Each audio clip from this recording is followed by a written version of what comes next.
मैं doctor Sandeep Gupta, health tips नामक channel में आपका स्वागत है। आज हम बात करेंगे कोविड-19 से जुड़ी हुई एक प्रैक्टिकल प्रॉब्लम के बारे में। कोविड-19 के केसेस आजकल छोटे शहरों में तो बहुत कम है इस समय, पर बड़े शहरों में जैसे मुंबई और दिल्ली में बहुत हैं और हेल्थ अथॉरिटीज़ और हेल्थ केयर सिस्टम पर बहुत लोड पड़ रहा है। सरकारी हॉस्पिटल हो या प्राइवेट हॉस्पिटल हो, सभी भरे हुए हैं और कोरोना वायरस के केसेस, जितने कोविड-19 के केसेस हैं जिनको सिम्टम्स हैं या कोविड-19 पॉजिटिव आ चुका है, वो बहुत पैनिक में हैं और हर किसी तरीके से वो हॉस्पिटल में एडमिट होना चाहते हैं। ये उनकी तरफ पर ठीक है, पर अगर पेशेंट्स ज़्यादा होते हैं तो हेल्थ केयर सिस्टम पर लोड ज़्यादा पड़ता है। तो आपको ये देखना होता है कि आपको किस पेशेंट को एडमिट करने की ज़रूरत है और किस पेशेंट को एडमिट करने की ज़रूरत नहीं है। उन्हीं पेशेंट्स में दिक्कत होती है जिन पेशेंट्स में कोविड-19 के उन्हीं पेशेंट्स में दिक्कत होती है जिन पेशेंट्स में हाइपॉक्सिया होता है। हाइपॉक्सिया यानी ब्लड में ऑक्सीजन की कमी होती है। ये ब्लड में ऑक्सीजन की कमी को हम एक सिंपल सा इंस्ट्रूमेंट होता है जिसे हम पल्स ऑक्सीमीटर कहते हैं। ये बाज़ार में आपको सर्जिकल की दुकानों पे 1000 या 1500 रुपये में मिल जाता है। तो इसी से हम आप नाप के हम ये कह सकते हैं कि आपको एडमिट होने की ज़रूरत है या नहीं है। ऑक्सीजन कंसनट्रेशन अगर 95% से नीचे होता है तब ये खतरे की घंटी है, आपको एडमिट होना है। 95% या 95% से ऊपर है तो इतना ज़्यादा कोई दिक्कत नहीं है। पर अगर आपका ऑक्सीजन कंसंट्रेशन 95% है और चलने पर अगर 94% या 94% से नीचे चला जाता है तब भी दिक्कत है।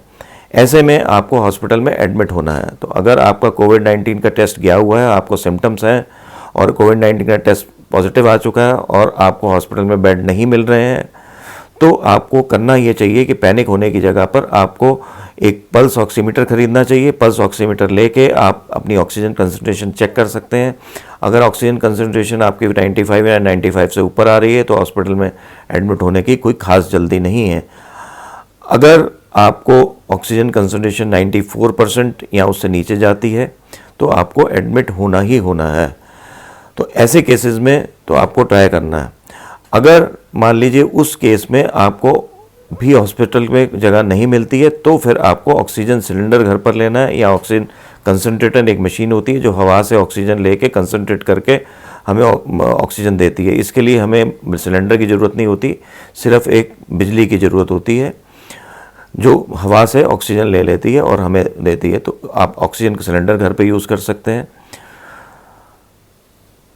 पर हर हालत में हेल्थ अथॉरिटीज़ को आपको पता होना चाहिए कि ये केस या कोविड-19 का केस है या सस्पेक्टेड केस है, क्योंकि अगर हेल्थ अथॉरिटीज़ को नहीं पता होगा तो वो आगे जो अपने जो प्रोटोकॉल है उसको नहीं कर पाएंगे, जिससे आपसे किसी और को फैल ना पाए।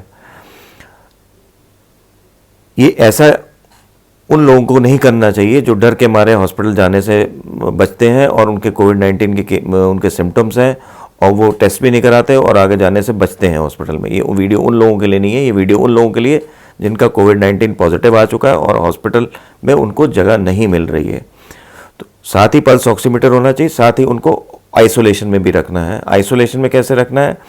आपको एक अलग कमरा जिसमें लैट्रिन बाथरूम अटैच हो उसमें रखना है जो कोविड-19 के केस को या सस्पेक्टेड केस को, और उसमें जो खाना वाना देने के लिए एक यंग आदमी ही जाएगा।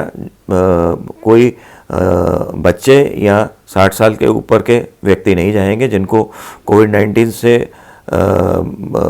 खतरे ज़्यादा होते हैं।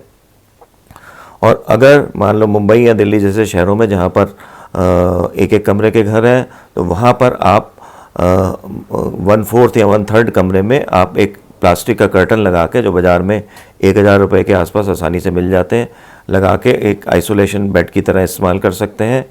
और आप उसमें उसको पेशेंट को एक तरफ रख सकते हैं, दूसरे लोग एक तरफ हों।